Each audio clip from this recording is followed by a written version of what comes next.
حضرت صلی اللہ علیہ وآلہ وسلم بھی مسلسل خدا کو اتنے پیارے تھے کہ آپ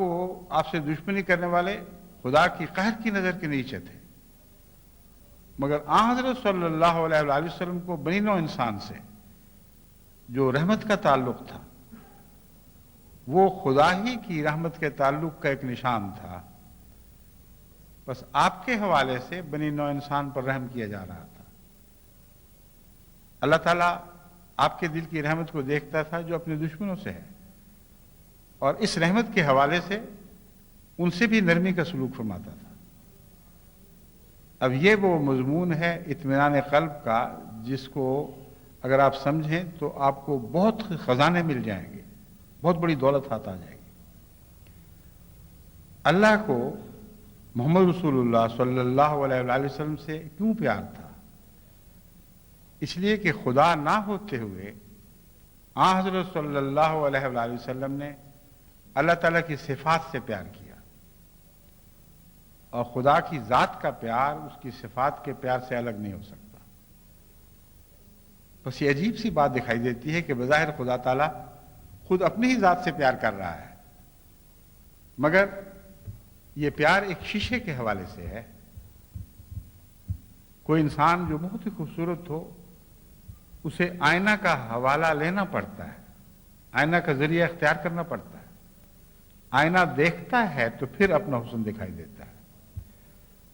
بس خدا کے وہ بندے جن کا دل اللہ کے ذکر سے اطمینان پا جاتا ہے وہ اللہ کے لیے آئینہ بن جاتے ہیں، ان میں خدا تعالیٰ اپنے ذکر کو جلوہ گر دیکھتا ہے، اور ان میں جلوہ گر دیکھتے ہوئے خدا تعالیٰ کو اس حسن سے ایک اور قسم کا پیار پیدا ہو جاتا ہے کہ اسی کا حسن ہے، مگر کسی نے عاریتاً لیا ہے، اپنے اوپر جاری کیا ہے۔ بس اگرچہ اللہ کی رحمت سب لوگوں کی خیر چاہتی ہے، مگر جب اس کے بندے لوگوں کے دکھوں کے باوجود خدا کی رحمت کو اپناتے ہوئے ان کی بھلائی چاہتے چلے جاتے ہیں تو اللہ ان کے حوالے سے ان کو معاف فرماتا ہے، اس رحمت کے حوالے سے ان کو معاف فرماتا ہے جو دنیا میں کام کر رہی ہے۔ اس رحمت کو توڑنے کے لیے، اسے مجروح کرنے کے لیے دنیا ہر کوشش کرتی ہے، مگر وہ اس پر قائم رہتے ہیں۔ ایسے خدا کے بندے اس کو اور بھی زیادہ پیارے لگنے لگتے ہیں، اور یہ وہ لوگ ہیں جن کا دل اللہ سے ایسا اطمینان پاتا ہے کہ خدا تعالیٰ سے ان کے لیے الگ ہونے کا کوئی سوال ہی باقی نہیں رہتا۔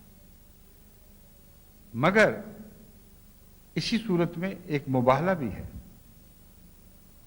جب دین کی بقا کی خاطر، جب دنیا کو دکھانے کے لیے کہ واقعتاً یہ خدا کے بندے ہیں، وہ خدا سے التجا کرتے ہیں اور خدا کے حکم پر مباہلہ کرتے ہیں، تو اس کے نتیجے میں پھر ان کی رحمت